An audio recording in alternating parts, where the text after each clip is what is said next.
Howdy folks, my name is Ethan Lowry. I'm a wedding photographer based here in Auckland, New Zealand. And tomorrow my family and I are going on a 4 or 5 week holiday back home to the US. Mostly just to visit family, not doing anything too crazy, just hanging out with my brother, hanging out with my parents, and then going to a little family reunion. So as much as it's a vacation, it's really just an opportunity to see and hang out with family. Now I am in the midst of packing, and I thought I'd just record a quick video of packing my camera bag, talking about what I'm bringing, maybe rationalize what I'm leaving behind. During the trip I'll take a bunch of content, might even make some videos while I'm over there, and then at the end I'll do a post kind of review of how everything worked out for me on the trip, show you guys a bunch of images, videos, all that stuff. And before we get too far into this, I will say I've traveled quite a bit. I've brought big cameras, I've brought small cameras. I find the cameras that work best for me on holiday are the smaller ones, the ones that are less heavy, the ones that don't feel awkward going out to a park or to the zoo or to a family event. So that's something that I'm trying to keep in mind this time around. I'm also mindful that I'm playing a little bit more with video these days, obviously with this YouTube channel and some of my own professional work. So I want a kit that is equally capable of photo and video. So without any more faff, let's crack into it. So this is my PGY Tech 35 liter 1 Pro Focus backpack. It is absolutely massive. It's a 35 liter, but it feels like there's more space in here. Mostly because these little dividers that are on the inside are so damn thin. Still very well protected, still very rigid, but very, very thin, which means you have a lot more space to play inside the bag, which can be a good thing and a bad thing. So I bought this backpack a few months back, mostly as something that I could take on motorbike rides. It does have some really nice reinforced aluminum bars in the back here. Awesome straps, very well reinforced. It has these waist straps, which are great for riding with heavy kit.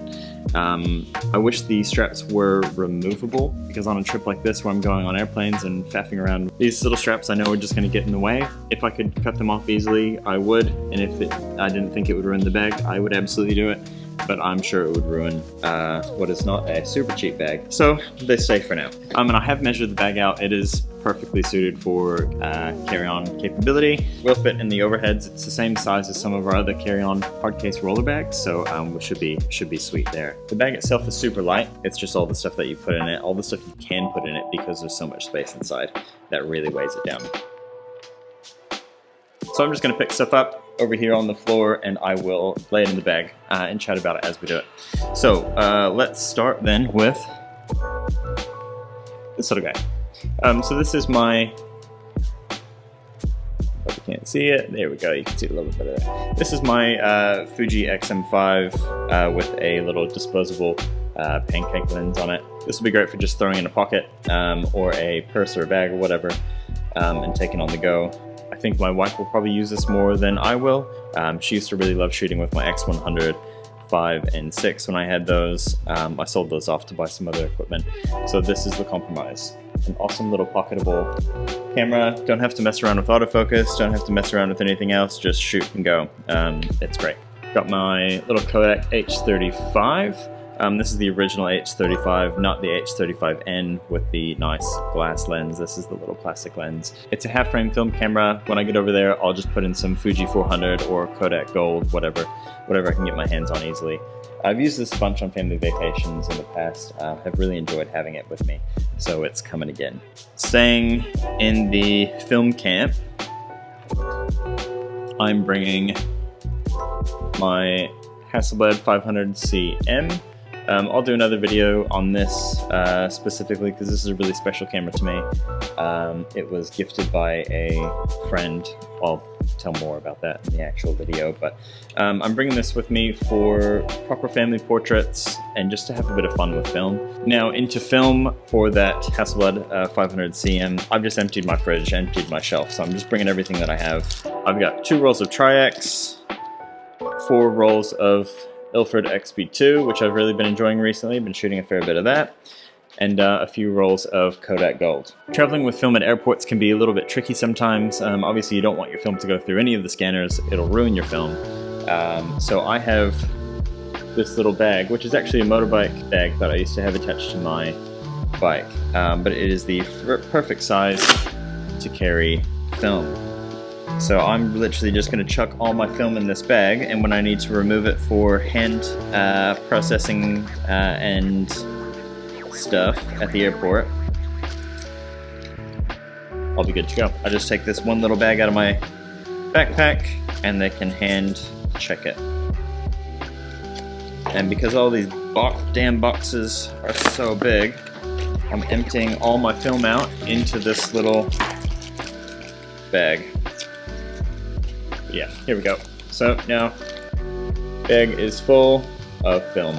So that's, I don't remember how many rolls, about 9 rolls of film. At 12 images a roll on the Hasselblad, it's about 100 images, which is, yeah, plenty for me for a few weeks.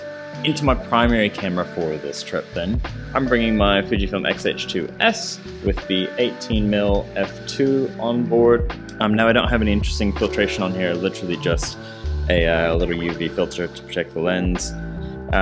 This is my Vespid Prime, which I bought a few months back for my GFX. I have a PL2G adapter and just purchased this PL2X adapter. So I'm going to be rocking this as my primary video lens on the X-H2S, and the 18mm that's already in the bag on the camera now will be my primary photo camera. Now into the accessories and other bits. I'm bringing 2 forms of audio capture. So this is my Sennheiser MKE400, so this will be on camera on the X-H2S. Just a lovely little shotgun mic. I've seen and heard good things out of this thing, but I haven't used it. This will be the first time I've used it on this trip. And then I have my Rode Wireless Pro Kit, which I'll just use to probably just attach to my kid as he runs around and says random stuff. And bringing this, may or may not use it, might just rely on the Sennheiser, but I figured it's better to have these and not need them because they don't take up a whole lot of space, but they add quite a lot of value, I think. Now, potentially unnecessary is this small rig V&D matte box kit. I already have the adapter ring on my Cine lens. I'm bringing this because I don't really have a solid circular screw-on V&D kit. I have kind of a half-assed one on the camera that you're looking at now, attached to my Viltrox 13mm, but I don't love it. It has some wacky cast when you go full tilt with it, and you have to really back it down and just be super careful, and I don't really love that. The look out of this V&D is super clean, really, really nice. So I'm bringing this. It's a bit bulky, but I think it'll be worth having for certain occasions. I certainly won't use it all the time, but that's okay. Again, better to have it and not need it than to need it and not have it. And finally, the last few things that I'm bringing are kind of the no-brainers. So I'm bringing a Fujifilm dual battery charger. These things are super quick. USB-C plugs into that. They are mega fast. And then I have the Samsung T7 SSD. I have massive memory cards. I don't expect I'll be chewing through them, especially with the smaller file sizes of the X-H2S. Typically on my GFX I shoot 512 gig cards. I think I can fit like 40,000 photos on the X-H2S. So this is really just a backup, but better to have it than to need it and not have it. Now the elephant in the room, as you might imagine if you've watched any of my other videos, there's no GFX in this bag. I love shooting my GFX. I shoot literally everything on it. You know, around home here, I don't mind the extra weight. I bring it out with me pretty much everywhere. It doesn't really bother me. However, traveling overseas, bringing a 20,000 New Zealand dollar camera kit with me doesn't really make sense. I think I can get everything I want and need out of my couple film cameras, my X-H2S, and then obviously the XM5 is a nice little secondary cam that I can give to anyone and they can pick up and kind of hit the ground running with it. But yeah, if we just do a little visual comparison, here is the GFX with my 55mm, and here's the X-H2. It's just an absolute massive difference, especially in weight. Yeah, putting size aside, this feels twice, if not 3 times heavier than this little kit here. And then I'll give you just a final view on what all of this looks like in the bag. So there's actually still space left over up here by the matte box. Yeah, which is awesome. So I'm gonna pack the rest of this. I'll add all my cables. I'll add the other batteries and little bits. Pop my laptop in here. Any extra things will go up in this little pouch here. Maybe cables, chargers, etc. and then we'll be on the road. So yeah, we're away for 5 weeks. I intend to make a few videos while we're away. There's going to be lots of downtime for us, just hanging out, chilling with family.